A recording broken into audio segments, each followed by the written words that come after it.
আমরা যখন জামাতের ব্যাপারে মওদুদিবাদের ব্যাপারে কথা বলি তখন মওদুদির ব্যাপারে কিছু লোকেরা আমাদেরকে সবক শোনাতে আসে যে আমরা তো তার মাযহাব মানি না, তার তাকলিদ করি না, আমরা তো তার শুধু রাজনৈতিক দর্শনটা নিয়েছি। মওদুদির রাজনৈতিক দর্শনটার সাথেই ইসলামের সংঘর্ষ। ওলামায়ে দেওবন্দের সাথে প্রথম যে যুদ্ধটা মওদুদির, তার মধ্যে অন্যতম হলো মওদুদির রাজনৈতিক দর্শনের সাথে ওলামায়ে দেওবন্দ এবং ইসলামের কোনো সম্পর্ক নাই।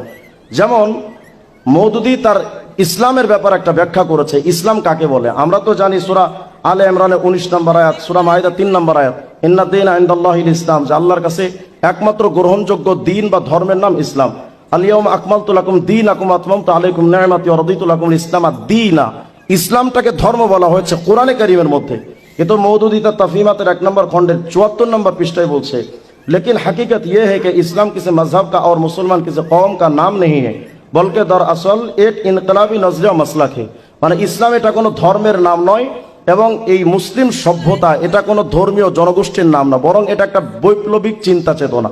তার মানে তারা ইসলামকে শুধু বুঝে যুদ্ধ করে সংগ্রাম করে ইসলাম প্রতিষ্ঠা করা। আচ্ছা আমাকে বলেন, এই যে বক্তব্যটা ব্যাখ্যাটা মওদুদি দিয়েছে, এই বক্তব্যটা কোনো সাহাবায়ে কেরাম দিলেন না তাবিঈনে কেরাম দিলেন, আইম্মা মুজতাহিদিন, সালফে সালিহিন, মুআররিখিন, মুফাসসিরিন, কে দিয়েছে এই বক্তব্যটা?